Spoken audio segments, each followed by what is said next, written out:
I died believing I had saved my family's reputation, only to discover in my final moments that everything had been a lie. My stepbrother Marcus had used me as a pawn in the most twisted game imaginable, and I had played my part perfectly until the very end. I'd love to know which corner of the globe you're watching from. And if this story speaks to you, make sure to subscribe. Tomorrow's video is one you absolutely can't miss. The cancer had been eating away at me for months, but I kept it hidden. Marcus needed me to maintain the facade just a little longer, he said. His political career was at stake. The foundation we had built together would crumble if anyone discovered the truth about our family. So I smiled through the pain, attended every charity gala, every campaign event, playing the role of his devoted sister, until I could barely stand. It was only when I overheard the hospice nurse talking to Dr. Patricia Williams outside my room that I learned the devastating truth. She thought I was unconscious, but every word cut through me like a blade. "Such a shame about Rebecca," Dr. Williams whispered. "To think she spent her entire inheritance funding Marcus Henderson's campaigns, believing she was supporting her brother's noble cause. If only she knew he's been funneling that money directly to Elena Martinez's drug cartel connections in Miami." The nurse gasped softly. "You mean the woman he married? But I thought she was from a respectable pharmaceutical family." "Respectable?" Dr. Williams laughed bitterly. "Elena's family has been laundering money through fake medical charities for decades. Marcus knew exactly what he was getting into when he married her. Rebecca was never his sister. She was adopted by his father specifically to legitimize their operations. Her clean background and genuine charitable work provided the perfect cover." My heart monitor started beeping erratically as the truth sank in. Marcus had never been my brother. The man I had called family for 23 years had orchestrated everything from the beginning. My adoption, my education, my entire life had been designed to serve as his cover story. "The worst part," Dr. Williams continued, "is that Rebecca actually believed she was saving him. She has no idea that Marcus and Elena staged that whole scandal about their quote-quote forbidden relationship just to make her feel noble for stepping aside and pretending to be his sister instead of his fiancée.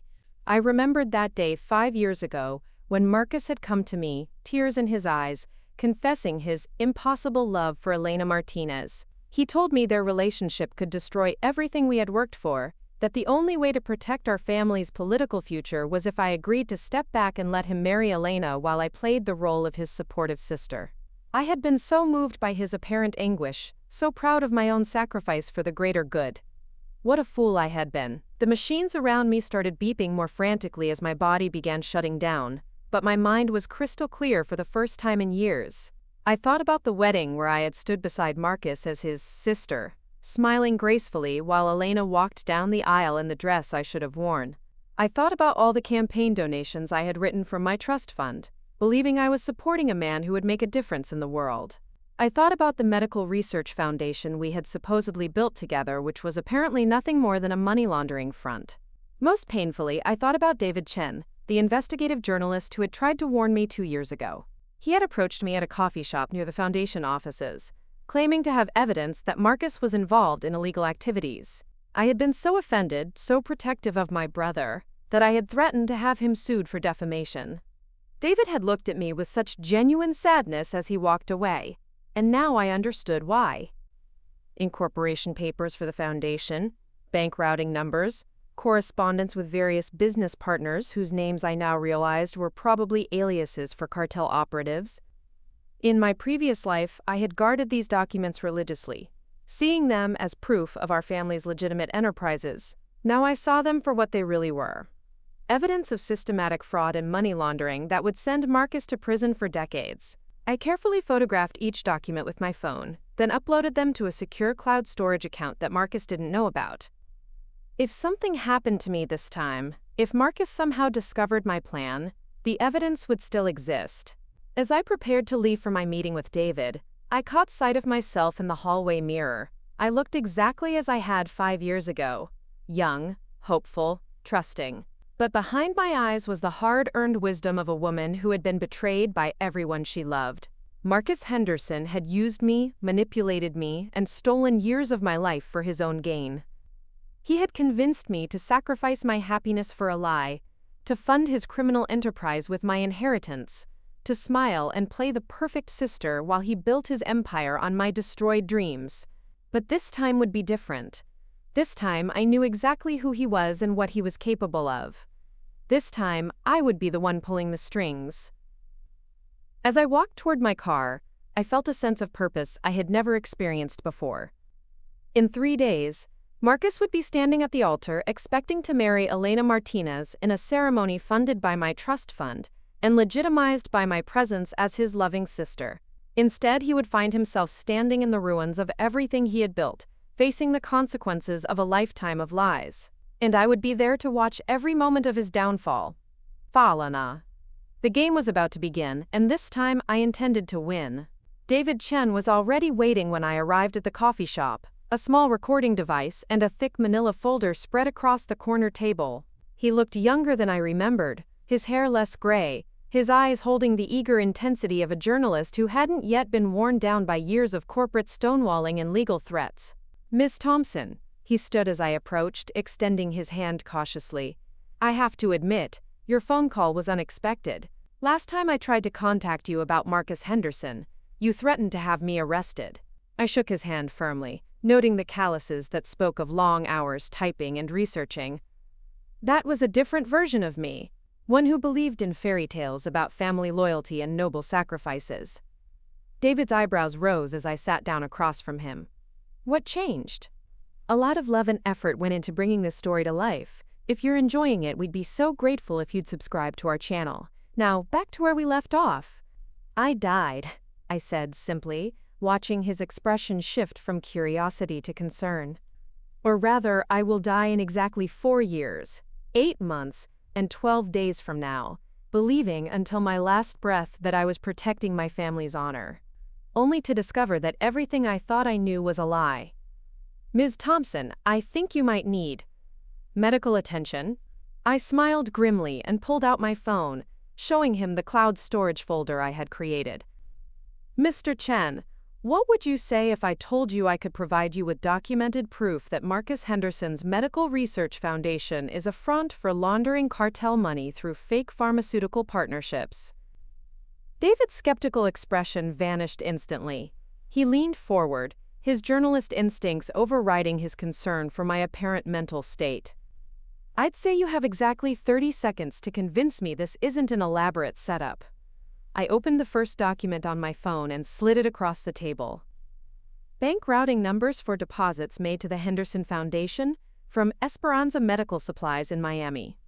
Cross-reference those numbers with DEA seizure records from the Martinez family operations, and you'll find they match perfectly." David's eyes widened as he scanned the document.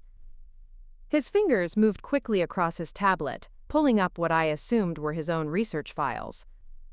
After several minutes of intense comparison, he looked up at me with an expression I recognized, the same look he had worn in my original timeline when he realized how deep the corruption went.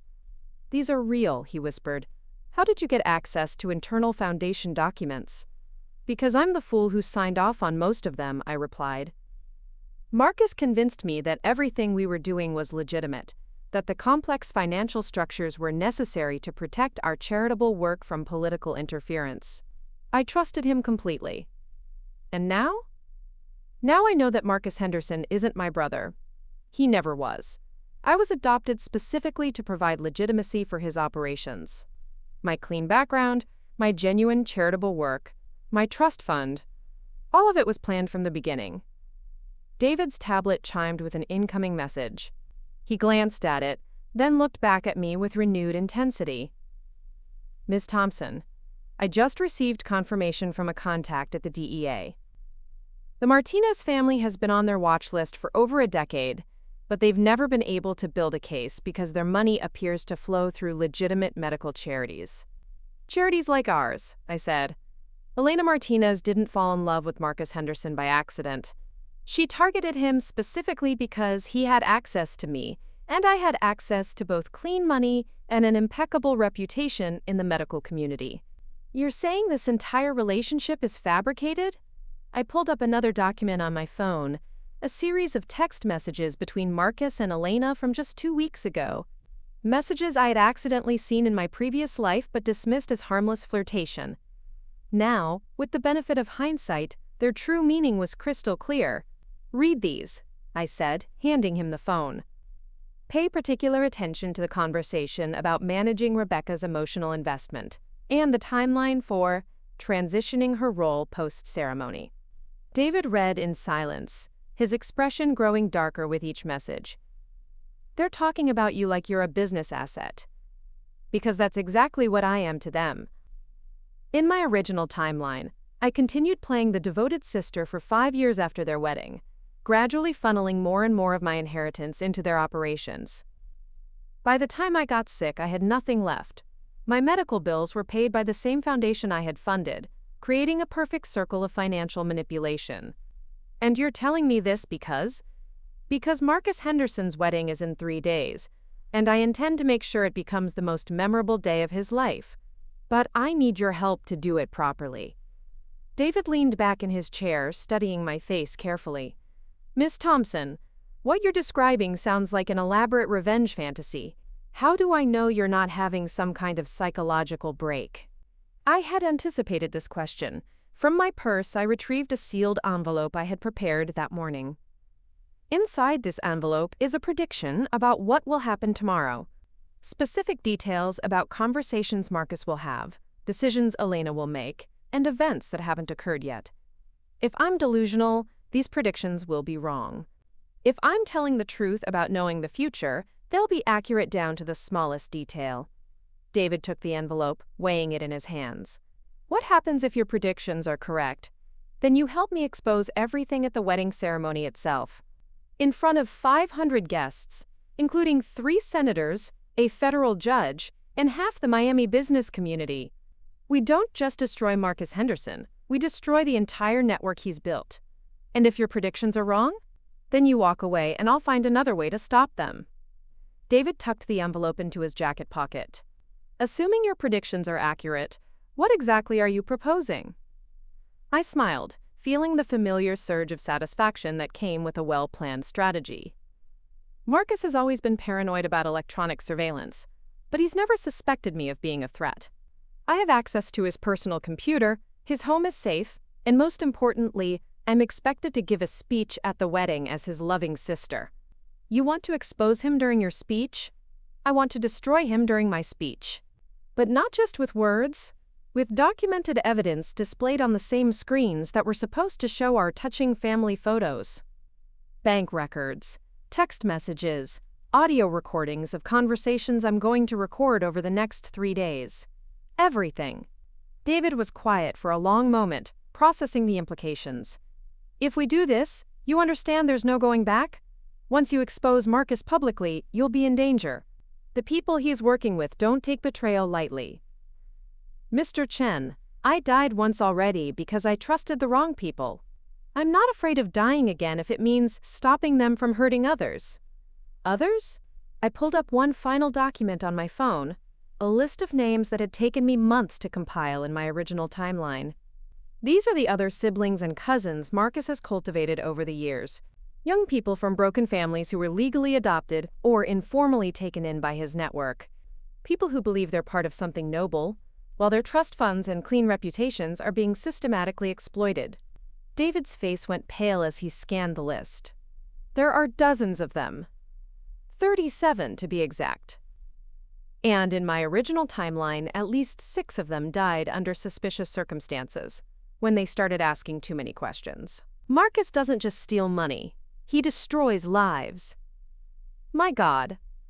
So yes, Mr. Chen, this is about revenge. But it's also about preventing Marcus from continuing to prey on vulnerable people who trust him. The wedding is our best opportunity because it's when he'll be most confident, most relaxed, surrounded by all his supporters and enablers. David closed his tablet and looked at me with a mixture of admiration and concern. Ms. Thompson, what you're proposing is incredibly dangerous. Even if everything you've told me is true, taking on this kind of criminal organization is exactly what investigative journalists are supposed to do, I finished. You've been chasing this story for how long? 2 years? 3? I'm offering you the chance to break it wide open, but only if you're willing to trust me. He was quiet for several minutes, weighing his options. Finally, he reached across the table and shook my hand again. If your predictions in that envelope are accurate, then I'm in. But Ms. Thompson, promise me something. What? Promise me that when this is over, you'll tell me how you really knew all of this in advance. Because dying and coming back to life isn't actually possible, no matter how convinced you are that it happened. I squeezed his hand gently. Mr. Chen, after we expose Marcus Henderson, you're going to see things that will challenge everything you thought you knew about what's possible. But I promise you'll get the full story eventually. As I left the coffee shop, I felt a weight lifting from my shoulders that I hadn't realized I'd been carrying. For the first time in either of my lives, I wasn't alone in this fight. David Chen might not believe my story about reincarnation, but he believed in the evidence, and that was enough. Tomorrow, Marcus would call me to discuss final wedding preparations, completely unaware that I was recording every word. Tomorrow, Elena would meet with her pharmaceutical contacts to arrange post-wedding money transfers, not knowing that I had already given David their location and timing. But tonight, I had one more crucial task to complete. I needed to visit someone who, in my original timeline, had tried to warn me about Marcus but died in a car accident before he could provide proof. Tonight I was going to save Dr. Michael Rodriguez's life, and in return he was going to help me save everyone else Marcus Henderson had marked for destruction. Dr. Michael Rodriguez lived in a modest townhouse 40 minutes from downtown, the kind of place where a dedicated researcher could afford to live on a university salary. In my original timeline, I had never met him personally, but I knew from David's later investigations that Michael had been gathering evidence against the Henderson Foundation for months before his death. I rang his doorbell at exactly 9:47 p.m., knowing from police reports that his accident would occur at 10:15 p.m. if I didn't intervene. A man in his mid-40s answered, wearing wire-rimmed glasses and a concerned expression. "Dr. Rodriguez," I said quickly, "my name is Rebecca Thompson. I know you've been investigating the Henderson Foundation, and I know that in exactly 28 minutes, someone is going to try to kill you." His hand tightened on the doorframe. "Ms. Thompson, I think you should. You drive a blue Honda Civic license plate JKL 4829. Tonight you're planning to drive to the university library to make copies of financial documents you've discovered. You'll never make it there because someone has tampered with your brake lines." Michael's face went white. "How could you possibly know that?" "Because I've lived through this night before, and I'm here to change the outcome. Dr. Rodriguez, you have a choice. You can call the police to check your car, or you can dismiss me as crazy and die in 17 minutes when your brakes fail on the Harrison Street overpass." He stared at me for a long moment, then stepped back and gestured for me to come inside. "Show me what you know." I followed him into his living room, where stacks of financial documents covered every available surface. The scene was exactly as David had described it in my original timeline. Organized chaos that spoke of a brilliant mind trying to make sense of deliberately obscured connections. "You've been tracking unusual money flows through medical charities," I said, scanning the papers. "You noticed that several supposed pharmaceutical partnerships were funneling money in ways that didn't match legitimate research patterns. Anyone could have guessed that from looking at my work." I walked to his desk and pointed to a specific document buried in the middle of a stack. "This transfer record shows $2.3 million from the Thompson Trust to Henderson Foundation accounts, routed through 3 shell companies in the Cayman Islands. You circled the date because it coincided with Elena Martinez's engagement announcement." Michael's eyes widened. "I haven't shown that document to anyone. Because you haven't had time to analyze it properly yet. Dr. Rodriguez, that money came from my inheritance. Marcus Henderson convinced me to donate it by telling me it would fund groundbreaking cancer research. Instead, it's being used to legitimize drug money for Elena Martinez's family cartel." "You're Rebecca Thompson," he whispered. "You're Henderson's sister." "I'm Henderson's victim," I corrected. "And if we don't act quickly, I won't be the only one who dies because of him." I pulled out my phone and showed him the recording I had made earlier that evening. A conversation with Marcus about wedding security arrangements that inadvertently revealed their plan to eliminate Dr. Rodriguez. Michael listened in stunned silence as Marcus's voice filled the room. The Rodriguez problem needs to be handled before Saturday. Elena's contacts in Miami are getting nervous about loose ends. My God, Michael breathed. They're really planning to kill me. They're planning to kill anyone who threatens their operation. Dr. Rodriguez, I need you to call Detective Sarah Martinez at the downtown precinct. Tell her to send a forensics team to examine your car immediately. Martinez? But that's Elena's cousin, yes. But Sarah Martinez is clean. She's been trying to investigate her own family's criminal activities for years. She'll help us if we give her the evidence she needs. While Michael made the call, I gathered his most crucial documents and photographed them with my phone. These financial records, combined with David's journalism credentials and my insider access, would provide the foundation for our wedding day exposé. 20 minutes later, Detective Sarah Martinez arrived with a forensics team. She was a sharp-eyed woman in her 30s who carried herself with the confidence of someone who had fought for every achievement in a male-dominated profession. Dr. Rodriguez, she said grimly after her team finished examining his car, someone definitely tampered with your brake lines. If you had driven tonight, you would have died. Detective Martinez, I interrupted, we need to talk privately. I have information about your cousin Elena that you've been trying to gather for years. Sarah's expression hardened. Who are you? I'm the person who's going to help you finally arrest the Martinez family cartel, along with their American partners. But we have less than 48 hours to do it.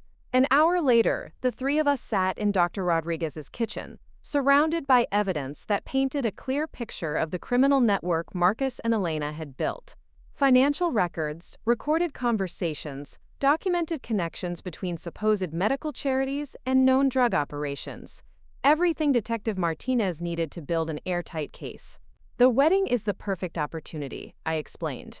Marcus will be relaxed, surrounded by supporters, completely confident that his operation is secure. If we coordinate properly, we can arrest the entire leadership structure simultaneously. Detective Martinez studied the evidence carefully. Ms. Thompson, this is incredibly detailed information. How exactly did you obtain recordings of private conversations between Marcus Henderson and cartel contacts? I had prepared for this question. Detective, does it matter how I got the evidence if it's authentic and legally obtained? I'm a victim of this organization who finally realized what was happening. I used my access as Marcus's supposed sister to gather proof. And you're willing to testify? I'm willing to do more than testify. I'm willing to wear a wire at the wedding and get them to confess everything on record.